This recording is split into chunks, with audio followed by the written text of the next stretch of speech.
ఈ యొక్క కలిసి రావడానికి దేవుడు మనకి ఇచ్చినటువంటి ధన్యతను బట్టి వందనాలు. వాక్య ధ్యానం నిమిత్తము ఆది కాండము ఆది కాండంలో మనము కొన్ని ఆ ఇస్సాకు కుటుంబం గురించి మనము ఇస్సాకు కుటుంబంలో ఉన్నటువంటి వారి గురించి అట్లా కొన్ని పాయింట్స్ మనం ఎక్కడ ఏవి నేర్చుకోవాలి అవి చూసుకుంటా వద్దాము. ఆది కాండంలో మొట్టమొదట 19వ అధ్యాయం, నేను కొన్ని వచనాలు చదువుతా వస్తాను. ఆది కాండము 19వ అధ్యాయము. క్షమించండి, 19 కాదు, 24. ఆది కాండము 24వ అధ్యాయము. ఇక్కడ మనకు అబ్రహాంను దేవుడు రీతిగా ఏర్పరచుకొని తను అన్య జనాంగం నుంచి పిలిచి తర్వాత తనకు వాగ్దాన పుత్రుడిగా ఇస్సాకును అనుగ్రహిస్తాడు. తర్వాత ఇక్కడి నుంచి ఏమైతే వస్తుందంటే తనకు ఇస్సాకుకు భార్యను వెతకడానికి అబ్రహాము తన యొక్క దాసునిచ్చి పంపిస్తా వస్తాడు. ఇస్సాకుకి భార్యను చూడ్డానికి తనను పంపిస్తా వచ్చినప్పుడు అక్కడ ఈ యొక్క 24వ అధ్యాయంలో తను ఏం చెప్తా వస్తాడంటే కనానీయుల కుమార్తెలో కాకుండా 24వ అధ్యాయము 3వ వచనంలో చదువుదాము. నేను ఎవరి మధ్య కాపురం ఉన్నానో ఆ కనానీయుల కుమార్తెలలో ఒకదానిని నా కుమారునికి పెండ్లి చెయ్యక నా స్వదేశమందున్న నా బంధువుల యొద్దకు వెళ్ళి ఇస్సాకును నా కుమారునికి భార్యను తెచ్చినట్లు ఆకాశం యొక్క దేవుడును భూమి యొక్క దేవుడును నాయన యెహోవా తోడని నీ చేత ప్రమాణం చేయించదనెను.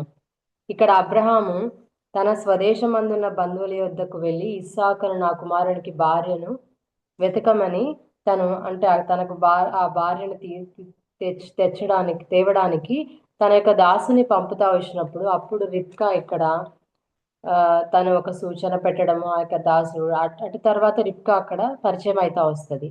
ఆ రిబ్కా తర్వాత తను వెళ్తావా అని వాళ్ళ తండ్రిదండ్రులు అడుగుతా వచ్చినప్పుడు రిబ్కా ఏం చెప్తుందంటే ఆ మనుషునితో వెళ్ళడానికి ఇష్టమేనా అని చెప్తా వచ్చినప్పుడు ఇష్టమే అని తను చెప్పి ఇస్సాకు దగ్గరికి తను పయనమైతా వస్తుంది.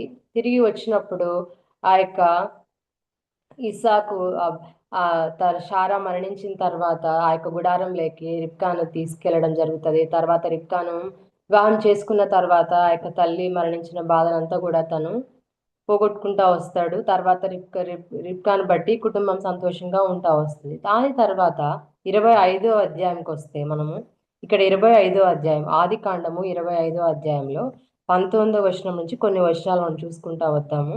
25వ అధ్యాయము 19. అబ్రహాం కుమారుడకు ఇస్సాకు వంశావళి ఇదే. అబ్రహాం ఇస్సాకును కనెను. ఇస్సాకు పద్దన్రాములో నివసించు సిరియావాడైన బెతుయేలు కుమార్తెను సిరియావాడైన లాబాను సహోదరియునైన రిబ్కాను పెళ్లి చేసుకున్నప్పుడు 40 సంవత్సరముల వాడు. ఇస్సాకు భార్య గొడ్రాలు గనుక అతడు ఆమె విషయమై యెహోవాను వేడుకొనెను. యెహోవా అతని ప్రార్థన వినను గనుక అతని భార్య అయిన రిబ్కా గర్భవతి ఆయను. ఆమె గర్భంలో శిశువులు ఒకరితో ఒకరు పెరుగులాడిరి గనుక ఆమె ఇలాగైతే నేను బ్రతుకుట ఎందుకని అనుకొని ఈ విషయమై యెహోవాను అడుగ వెళ్ళెను. అప్పుడు యెహోవా ఆమెతో ఇట్లనెను, 2 జనములు నీ గర్భంలో కలవు, 2 జనపదములు నీ కడుపులో నుండి ప్రత్యేకంగా వచ్చును.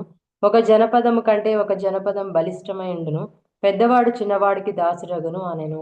ఆమె ప్రసూతి కాల్సిన దినం నిండినప్పుడు ఆమె గర్భమందు కవలవారు ఉండిరి.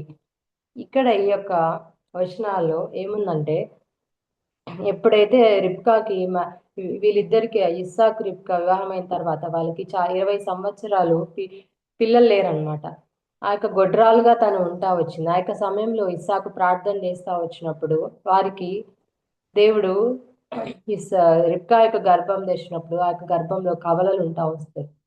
వాళ్ళు పెనుగులాడుతూ వచ్చినప్పుడు రిబ్కా దేవుని దగ్గరికి వచ్చి అడుగుతా వచ్చినప్పుడు 2 జనములు నీ గర్భంలో కలవు, మళ్ళీ చివరి భాగంలో పెద్దవాడు చిన్నవాడికి దాసుడగును అని దేవుడు చెప్తా వస్తాడు. కవలలు ఆమె కడుపులో ఉంటా వస్తాయి. ఎవరో వాళ్ళు మనకు తెలుసు, యాకోబు ఏషావు, వీళ్ళిద్దరిని దేవుడు వాళ్ళకి అనుగ్రహిస్తా వస్తాడు. పెద్దవాడు ఏషావు, చిన్నవాడు యాకోబు. అటు రీతిగా వాళ్ళు జన్మించిన తర్వాత ఇక్కడ మనం 27వ వచనం చదువుకుంటా వద్దాము. ఆ చిన్నవారు ఎదిగినప్పుడు ఏషావు వేటాడి యందు నేర్పరి అరణ్యవాసిగా ఉండెను. యాకోబు సాధువై గుడారములో నివసించుచుండెను. ఇస్సాకు ఏశావు తెచ్చిన వేట మాంసమును తినుచుండెను గనుక అతన్ని ప్రేమించెను. రిబ్కా యాకోబును ప్రేమించెను. ఇక్కడ ఈ కుటుంబంలో వీళ్ళు జన్మించిన తర్వాత ఏసావు అయితే ఇక్కడ వేటగాడుగా ఉండి తను మాంసం వేటాడి వాళ్ళ తండ్రికి ఇస్తా వచ్చాడు. యాకోబు గుడారంలోనే తను ఉంటా వచ్చాడు. ఏషావు మాత్రము ఇస్సాకేమో ఏషావుని ఎక్కువగా ప్రేమించాడు. రిబ్కా ఏమో యాకోబును ప్రేమించను అనుంది. వీరి కుటుంబం అంతా ఒకటే, కానీ ఇక్కడ చూస్తే ఇస్సాకేమో ఏషావును, రిబ్కా ఏమో యాకోబును. మనం కూడా చాలాసార్లు మన కుటుంబంలో తల్లిదండ్రులుగా మనకు పిల్లలు ఉంటా వచ్చినప్పుడు ఏం చేస్తా వస్తామంటే, చాలాసార్లు మనం ఒకరిని ప్రేమించి ఇంకొకరిని ఇంకో విధంగా అలా చూస్తూ ఉంటారు. కొంతమంది తల్లిదండ్రులు అలా ఉంటా వస్తారు. ఎందుకంటే ఇలాంటి మన కుటుంబంలో దేవుడు మనకు పిల్లలు ఇచ్చిన తర్వాత వారిని సరైనటువంటి రీతిలో సమానంగా ఎలాంటి పక్షపాతం లేకుండా ఇద్దరిని దేవుని యందు భయభక్తులు గలవారుగా పెంచేటువంటి బాధ్యత తల్లిది తండ్రిది ఇద్దరిది. అలాంటి సమయంలో తల్లిదండ్రులు ఒకరిని ప్రేమించి ఇంకొక తల్లేమో ఒకరిని తండ్రేమో ఒకరిని అట్లా ప్రేమిస్తా వచ్చినప్పుడు ఏమవుతుందంటే వాళ్ళిద్దరి మధ్య కూడా ద్వేషము అనేది వస్తుంది.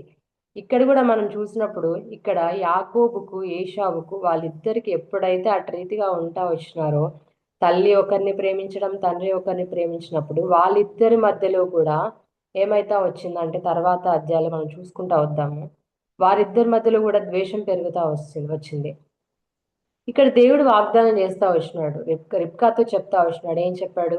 పెద్దవాడు చిన్నవాడికి దాసుడవుతాడని. దేవుడు ప్రణాళిక అటు రీతిగా ఉంది. దేవుడు తప్పకుండా నెరవేరుస్తాడు. కానీ ఇక్కడ జరిగే కొద్దీ మనం ఒకసారి చూసుకుంటా వద్దాము. ఈ యొక్క అధ్యాయంలోనే క్షమించండి, ఇక్కడ 26వ అధ్యాయంలో ఏం చెప్తా వస్తుందంటే, ఆ యొక్క ఆశీర్వాదము ఇస్సాకు ఆశీర్వదించడానికి ఆశీర్వదిస్తాను అని చెప్తా వచ్చినప్పుడు ఏషావు బయటికి వెళ్ళి తను వేట మాంసం తీసుకొని వచ్చినప్పుడు ఆశీర్వదించడానికి ఇక్కడ రిబ్కా ఏం చేస్తుందంటే తను ఆ మాటలు విని యాకోబుతో ఏం చెప్తా వస్తుందంటే ఒకసారి మనం ఇక్కడ చదువుకుంటా వద్దాము. 25వ అధ్యాయంలో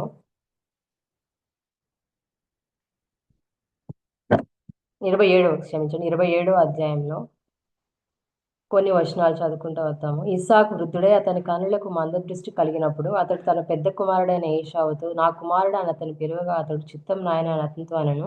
అప్పుడు ఇస్సాకు, ఇదిగో నేను వృద్ధుడను, నా మరణదినం నాకు తెలియదు, కాబట్టి నీవు దయచేసి నీ ఆయుధల మీద నీ అమ్ముల పొదిని నీ విల్లును తీసుకుని అడవికి పోయి నా కొరకు వేటాడి మాంసము తెమ్ము. నేను చావక మునుపు నేను ఆశీర్వదించు, నాకు ఇష్టమైన రుచిగల భోజనం సిద్ధపరిచి నేను తినుటకై నా వద్దకు తెమ్మని చెప్పెను. ఇటు రీతిగా ఈ మాటలు చెప్తా అనేది రిబ్కా విని ఆరో వచనంలో 27:6, అప్పుడు రిబ్కా తన కుమారుడు యాకోబును చూచి, ఇదిగో నీ తండ్రి నీ తన్యైన ఏషావుతో మృతి పొందక మునుపు నేను తిని యెహోవా సన్నిధిని నేను ఆశీర్వదించినట్లు నా కొరకు మాంసం తెచ్చి నాకు రుచికర భోజనం సిద్ధపరచమని చెప్పగా వింటిని. కాబట్టి నా కుమారుడు నా మాట వీరి నేను నీకు ఆజ్ఞాపించినట్లు చేయుము అని చెప్పి తను ఏం చేస్తుందంటే, సేమ్ నువ్వు కూడా మందకు వెళ్ళి తీసుకొనిరా, ఆ మాంసం నేను వంట చేసి ఇస్తాను, నువ్వు వెళ్ళి అక్కడ తండ్రి దగ్గరికి వెళ్ళి నువ్వు మీ అన్న రాకముందే వెళ్ళి నువ్వు తల్లికి ఇవ్వు అని చెప్తుంది. అలా చెప్పినప్పుడు యాకోబు అలానే చేస్తా వస్తాడు. ఇక్కడ చూస్తే మామూలుగా తన తల్లి ఏం చేయాలి? తల్లి మొట్టమొదటిగా తల్లి కానీ తండ్రి కానీ ఇద్దరిని సమానంగా ప్రేమించాలి.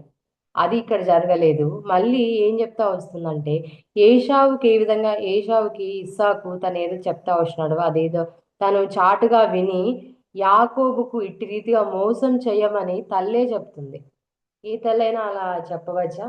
అంటే మోసపూరితమైనటువంటి ఆలోచనలు ఇలా మోసం చెయ్యమని తన తల్లే యాకోబుకు చెప్తా వస్తుంది. అట్టి క్రియలు మనం ఎప్పుడు కూడా చెయ్యమని మనము చేయకూడదు, మన పిల్లలకు కూడా అవి బోధించకూడదు.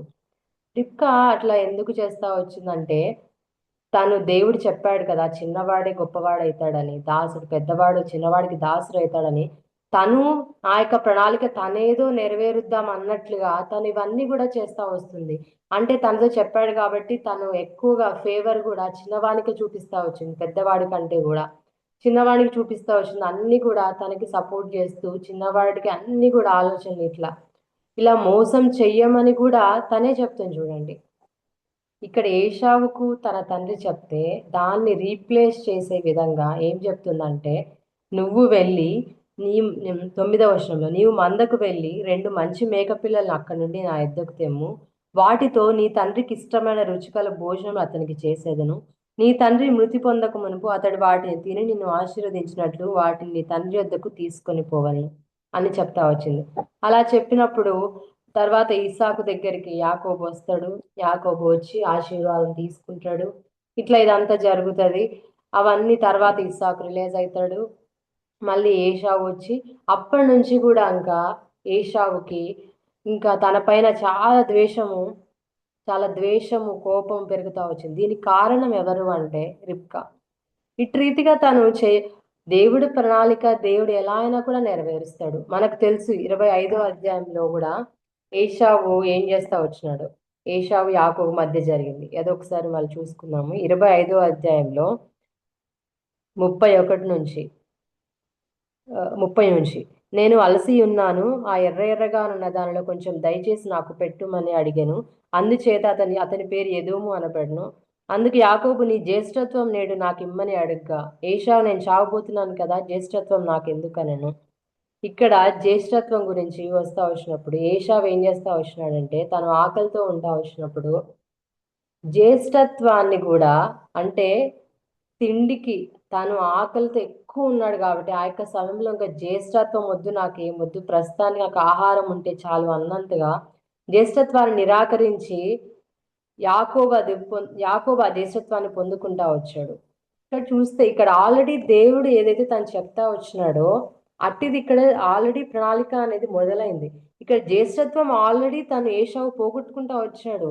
ఎందుకంటే యాకోబు ఆ యొక్క ఆహారం తనకి ఇచ్చిన తర్వాత జ్యేష్ఠత్వపు ఏషావు పోగొట్టుకొని అట్లు ఏషావు తన జ్యేష్ఠత్వంను తృణీకరించను అని రాయబడతా వచ్చింది. ఇంకా తృణీకరించాడు. ఆ యొక్క జ్యేష్ఠత్వానికి రావాల్సినటువన్నీ కూడా యాకోబుకే వస్తాయి. అవి యాకోబుకి చెందినవే అనమాట. ఇంకా కానీ రిబ్కా ఏం చేసిందంటే తను అవన్నీ కూడా ఎట్లయినా చిన్నవాడికే ఎక్కువ చిన్నవాడికి పెద్దవాడు దాసుడు అవుతాడు కదా అన్నట్లు తన ఓన్ ప్రణాళిక వేసుకొని తన ఓన్గా ఇవన్నీ కూడా ఒక మోసపూరితమైనటువంటి ఆలోచన, మోసపూరితమైనటువంటి విధానం ద్వారా ఏం చేసిందంటే దొంగిలించాలి ఆశీర్వాదాలు అన్నట్లుగా తను ట్రై చేసి ఇవన్నీ కూడా తన యొక్క కుమారునికి నేర్పిస్తా వస్తుంది. అది ఏం చేస్తా వచ్చిందంటే అన్నదమ్ములైన ఏషావుకి యాకోబుకి మధ్య ఎంతో విరోధంను క్రియేట్ చేస్తా వచ్చింది. ఇది తల్లిదండ్రులంగా మనము ఏం చేయాలంటే ఇట్టి క్రియలను మాత్రం కూడా ఎంకరేజ్ చేయకూడదు. ఒకే ఇంట్లో మనం ఉండి ఒకరిని అట్లా విధంగా అట్లా చూసి కొంతమంది తల్లిదండ్రులు ఎలా ఉంటా వస్తారంటే ఒకవేళ బాగా చదివితే వాళ్ళని బాగా చూడడం, వాళ్ళకి అన్ని కొనివ్వడము, వాళ్ళకే ఎక్కువ మంచిగా అన్ని తీపియడం, అడిగినటువన్నీ వాళ్ళకి అన్ని ప్రొవైడ్ చేయడం చేస్తారు. అదే ఒకరు సరిగ్గా చదవలేదు అనుకోండి వాళ్ళకి తక్కువగా చూస్తారు వాళ్ళని, లేకుంటే వాళ్ళని సరిగ్గా చూసుకోకపోవడం అలా చేస్తూ వస్తారు. అది చాలా తప్పు. ఇప్పుడు దేవుడు కూడా మనం చేసిన తప్పులను బట్టి ఒకరు తక్కువ పాపాలు చేశారు, ఒకరు ఎక్కువ పాపాలు చేశారు అని దేవుడు కూడా మనల్ని అటు రీతిగా తృణీకరించడము, లేకుంటే మనల్ని ఒకరిని ఎక్కువ ఒకరు తక్కువగా చూస్తుంటే మనం ఇట్లా ఉండేవాళ్ళమా కాదు. ఈ యొక్క పక్షపాతము అనేది మనం ఎప్పుడు కూడా చూపించకూడదు. దేవుడు దృష్టికి సమస్త మానవులు ఒకరే, లోకంలో ఉన్నటువంటి ప్రతి ఒక్క మనిషిని దేవుడు ఒకే రీతిగా చూస్తాడు. అట్టి యొక్క సమానత్వము, అట్టి పక్షపాతం లేని తనం దేవుడు మన పట్ల కనపరుస్తూ వస్తున్నప్పుడు, మనం సహవాసంలో ఉన్నప్పుడు కానీ కుటుంబంలో ఉన్నప్పుడు కానీ మనము ఎట్టి రీతిగా ఇవి చూపించకూడదు. దుష్టుడి యొక్క లక్షణము. ఇలాంటి లక్షణాలు మన కుటుంబంలో మన పిల్లల మధ్య మనం క్రియేట్ చేయకూడదు. అది ఏమవుతుందంటే చిన్నగా ఉన్నప్పుడు మనకు అర్థం కాదు, కానీ వాళ్ళు పెరిగి పెద్దవారైతే వచ్చినప్పుడు ఏమవుతుందంటే వారిద్దరి మధ్య ఎంతగానో ద్వేషం నెలకొని ఇక్కడ చూస్తే ఇక్కడ ఏషావు యాకోబును చంపడానికి ప్రయత్నం చేస్తా వచ్చాడు. ఎందుకు చేస్తా వచ్చాడు తెలుసు కదా మనకి. ముందేమో జ్యేష్ఠత్వం తీసుకున్నావు, ఇప్పుడు రావాల్సినటువంటి ఆశీర్వాదాలు ఎక్కువ అని తను చెప్తా వస్తాడు. చెప్పాలంటే ఇక్కడ ఏషావు ఏంటంటే తను కూడా ఎంత తెలివి తక్కువగా ప్రవర్తిస్తా వచ్చాడు. జ్యేష్ఠత్వం అనేది ఎంత విలువైనది. అలాంటి విలువైన దాన్ని ఏం చేస్తా వచ్చాడంటే ఒక కూటి కోసము తను వదులుకుంటా వచ్చాడు. అది కూడా వాక్యంలో ఉంది కదా, ఒక్క పూట కూటి కోసము జ్యేష్ఠత్వంను అమ్ముకున్నటువంటి ఏశావు వంటి భ్రష్టుడు. మనం కూడా ఎన్నోసార్లు కొన్ని విలువైనటువంటి వాటిని వదులుకుంటా వస్తాం. దేవుడు మనకు క్రీస్తు ద్వారా ఎన్నో గొప్ప అర్హతలు, ఆధిక్యతలు దయచేస్తా వచ్చాడు. కానీ లోకంలో ఉంటా వస్తున్నాం కాబట్టి కొన్నిసార్లు లోకంలో వచ్చేటువంటి శోధనలు బట్టి, లేకుంటే వాటిని బట్టి ఈ యొక్క విలువైనటువంటి వాటిని పక్కన పెట్టి, లేకుంటే ఆ యొక్క సమయంలో వాటిని తృణీకరించి మనము లోకంలో లోకపరమైనటువంటి విధానాలు, లోకపరమైనటువంటి వాటి వైపు ఎక్కువ మనం దృష్టించుతా వస్తాం. ఇలాంటివి కూడా మనం చేయకూడదు. ఎంతో విలువైనటువంటి జ్యేష్ఠత్వాన్ని ఏశావు తృణీకరించి ఎట్రీతిగా భ్రష్ట అయిపోతూ వచ్చాడు. అట్టి భ్రష్టత్వంలోకి మనం పోకుండా జాగ్రత్త పడాలని దేవుడు హెచ్చరికిస్తున్నాడు. అంతేకాకుండా ఇక్కడ యాకోబు తర్వాత ఏశావు తను చంపాలని ఉద్దేశిస్తా వస్తాడు. 27వ అధ్యాయం తర్వాత ఏమైతే వస్తుంది, 27వ అధ్యాయంలో చివరి భాగంలో ఆ యొక్క ఏశావు తనను యాకోబును చంపాలని అనుకుంటా వచ్చినప్పుడు, ఎప్పుడైతే ఈ ఆశీర్వాదాలన్నీ దొంగలిస్తా వస్తాడో, తను చంపాలని అనుకుంటా వచ్చినప్పుడు ఏమవుతుందంటే అక్కడ యాకోబును వాళ్ళ తల్లి రిబ్కా ఏం చేస్తుందంటే, మీ అన్న ఇట్లా చంపాలని అనుకుంటున్నాడు అనేసి తను లాబాను దగ్గరికి వెళ్ళమని తను చెప్తా వస్తుంది. అట్లా తర్వాత ఇస్సాకు కూడా అట్లా రీతిగా 28వ అధ్యాయంలో మొదటి వచనంలో ఉంటుంది. 1వ వచనం, ఇస్సాకు యాకోబుని పిలిపించి, నీవు కనాను కుమార్తెలో యువతను వివాహం చేసుకోనకూడదు. నీవు లేచి పద్దన్రాములో ఉన్న నీ తల్లికి తండ్రి అయిన బెతుయేలు ఇంటికి వెళ్ళి అక్కడ నీ తల్లి సహోదరుడు లాబాను కుమార్తెలలో ఒకదానిని వివాహం చేసుకోమని అతన్ని ఆజ్ఞాపించి. ఇక్కడ కూడా సేమ్ అబ్రహాం ఏ విధంగా అయితే ఇస్సాకు వివాహం విషయంలో తన యొక్క దాసుడికి ఏ విధంగా అయితే చెప్తా వచ్చాడో, అదే రీతిగా ఇస్సాకు కూడా ఇదే చెప్తున్నాడు. మన స్వదేశంలో ఉన్న వారింటికి వెళ్ళి అని తన యొక్క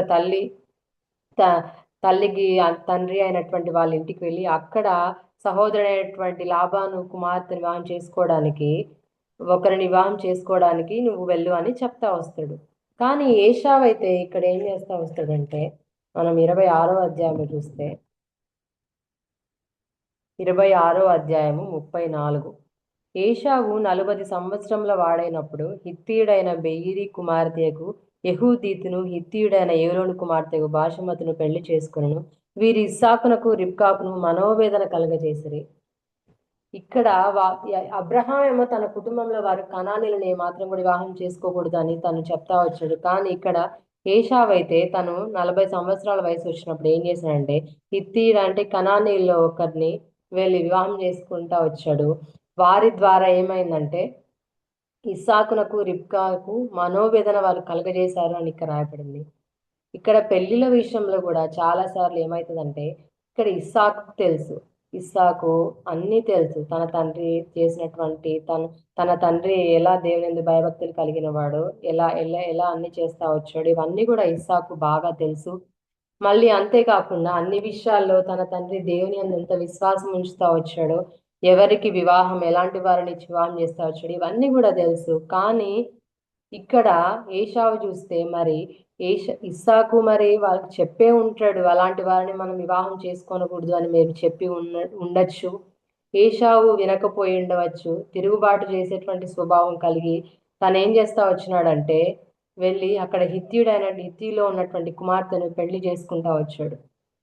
తల్లిదండ్రులంగా మనము కొన్నిసార్లు పెళ్లిళ్ళ విషయంలో కూడా పిల్లవాళ్ళు పెరిగి పెద్దయినప్పుడు వారి పెళ్లి చేసే విషయంలో కూడా మనము విశ్వాసులైనటువంటి వారికి, లేకుంటే దేవుని వాక్యం ఎరిగినటువంటి వారికి, అలాంటి సహవాసానికి అలవాటు పడిన వారికి ఇవ్వడము అనేది ఉత్తమమైన విషయం. ఎన్నోసార్లు దాని నుంచి అవుట్ సైడ్ వెళ్తా వచ్చినప్పుడు ఏమవుతుందంటే, తల్లిదండ్రులకి ఇక్కడ ఇస్సాకు రిబ్కాకి ఏ విధంగా అయితే మనోవేదన కలుగుతా వచ్చిందో, అట్టి మనోవేదన మనకు కూడా కలుగుతా వస్తుంది. అలా చేస్తా వచ్చినప్పుడు మనం అన్నీ కూడా కొన్నిసార్లు తెలిసినా కూడా ఏమవుతుందంటే, మనం చెప్పిన కొన్నిసార్లు పిల్లల్లో తిరుగుబాటు చేస్తూ వస్తారు. ఆ తిరుగుబాటు చేయడానికి కారణం ఏంటంటే, తల్లి తండ్రి చాలా వరకు కారణమై ఉంటారు. ఎందుకంటే మనకు పెంచే విధానము ఎలా ఉన్నది మనం చూసుకోవాలి. మనము సరిగ్గా వారిని చిన్నప్పటి నుంచి పెంచకుండా వాళ్ళు ఒక ఏజ్ వచ్చిన తర్వాత అప్పుడు మనం వారిని గద్దిస్తా, అప్పుడు వారిని మనము సరైనటువంటి దారిలోకి తీసుకురావడము అనేది చాలా కష్టం.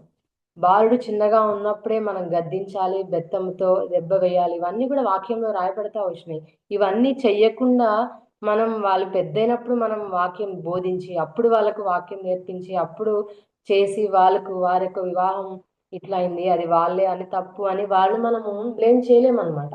చిన్నప్పటి నుంచి మనం వాళ్ళకి అన్నీ నేర్పిస్తా వస్తే తప్పకుండా దేవుడు మన ప్రార్థన వింటాడు. మనం వారిని ఎలా ఇవన్నీ కూడా చూసి తప్పకుండా ఏదో ఒక విషయంలో వారు చేసిన తప్పిస్తా వస్తాడు. అది కాకుండా మనం ఆ చిన్నప్పుడంతా పట్టించుకోకుండా, లేకుంటే తల్లిదండ్రిగా మనం వారు బోధించాల్సింది బోధించకుండా, మనకు జీతం ద్వారా లేకుంటే మనం చెప్పే విధానం ద్వారా బోధించకుండా, ఇక్కడ వీళ్ళిద్దరు కూడా యాకోబునేమో తల్లి ఎక్కువగా ప్రేమిస్తా వచ్చింది, తండ్రి ఏమో ఏశావును ప్రేమిస్తా వచ్చాడు. ఇట్టి రీతిగా వాళ్ళ కుటుంబంలో ఒకరు ఒకరిని ప్రేమిస్తా వచ్చినప్పుడు ఏమైతే వస్తారంటే వాళ్ళు కలిసి మాట్లాడుకోవడం కూడా సరిగ్గా ఉండకపోవచ్చు. అక్కడ ఎందుకంటే ఒకరికే ఒకరు ఎప్పుడు కూడా వాళ్ళ యొక్క సపోర్ట్ అనేది ఉంటది. వాళ్ళనే ఎక్కువ కన్సిడర్ చేయడం, వాళ్ళకి ఎక్కువ ప్రాముఖ్యత ఇవ్వడం వస్తా వచ్చినప్పుడు ఒకరు ఆబ్వియస్ గా ఏమవుతుందంటే వాళ్ళు నెగ్లెక్ట్ చేసినట్లు ఫీల్ అవుతా వస్తారు. అలా చేసినప్పుడు అక్కడి నుంచే ఎక్కువ తిరుగుబాటు చేయడం అనేది స్టార్ట్ అవుతా వస్తుంది. ప్రేమ అనే తల్లిదండ్రి ఇద్దరు ఒకవేళ ఉంటే ఆ ఇద్దరి ప్రేమ అనేది ఇద్దరి పిల్లలకు చెందుతా రావాలి. అంతేకాని ఒకరి ప్రేమ మాత్రమే ఒకరికి చెంది ఒకరి ప్రేమ ఇంకొకరికి అలా ఎప్పుడు కూడా పిల్లల మధ్య విభేదాలు మనం కలగచేస్తా రాకూడదు. అలాంటి విభేదం ఇక్కడ కలగచేయడం వల్లే ఎంత ద్వేషభావము ఏశావుకి యాకోబుకు మధ్య వస్తా వచ్చింది. తర్వాత యాకోబు తను మోసం చేస్తా వచ్చాడు ఈ యొక్క జ్యేష్ఠత్వం విషయంలో. మళ్ళీ అంతేకాకుండా ఈ యొక్క ఇస్సాకు ఆశీర్వాదాలు ఇచ్చేటువంటి విషయంలో, ఇవన్నీ విషయంలో మోసం చేస్తా వచ్చాడు.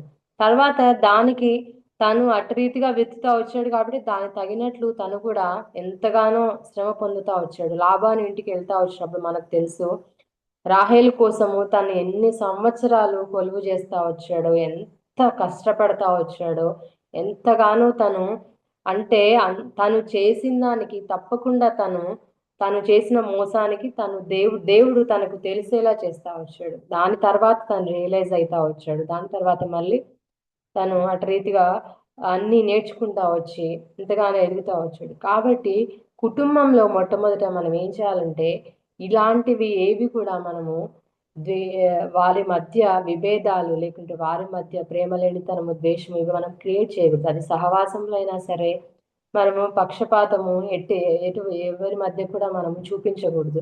అది పెద్దవారు చిన్నవాళ్ళు అని కానీ, లేకుంటే ఇంకొకటి డిఫరెంట్ కేటగిరీస్ ని బేస్ చేసుకొని దేన్ని బట్టి కూడా మనము అది లేకుంటే వీళ్ళు సరైన రీతిగా విశ్వాసంలో లేరు, వీళ్ళు బాగా ఉన్నారు అని అట్టి కొలమానాలు యూజ్ చేసి కూడా మనం ఎప్పుడు కూడా పక్షపాతము వారి మధ్య క్రియేట్ చేయకూడదు. సవాసంలో మనము మొదలు పెట్టకూడదు, లేకుంటే కుటుంబంలో ఇట్టి రీతిగా ఎక్కడ ఉన్నప్పటికీ కూడా మన యొక్క విభేదాలు అనేవి తీసుకురాకూడదు ఒక వ్యక్తికి ఇంకొక వ్యక్తికి. అలా ఉండకూడదు అనేది దేవుడు చెప్తా వచ్చాడు. ఇక్కడ ఏశావు ఏ విధంగా అయితే తను ఆ యొక్క కుటుంబంలో తనకున్నటువంటి ఆ యొక్క ఎంతో గొప్పదైన జ్యేష్ఠత్వ హక్కును పోగొట్టుకొని ఎంత తృణీకరించబడతా వచ్చాడు. మన యొక్క జీవితంలో కూడా ఎంతో విలువైనటువంటివి దేవుడు మనకు అనుగ్రహిస్తా వచ్చాడు. విలువైన రక్షణ క్రీస్తు ద్వారా అనేకమైనటువంటి ఆధిక్యతలు ఇవన్నిటిని దేవుడు మనకు అనుగ్రహించాడు. కాబట్టి లోకంలో ఎన్నోసార్లు మనకు శోధనలు వచ్చినప్పుడు లేకుంటే ఉన్న పరిస్థితులను బట్టి వాటిని తృణీకరించి మనము వీటి వైపు వెళ్ళేటువంటి వారంగా ఆ యొక్క సమయంలో అది ఏ సమయం ఏ శోధన సమయంలో లేకుంటే మనకెంతో కొన్నిసార్లు చాలా విపరీతమైనటువంటి కష్ట కాలము లాగా ఉంటది.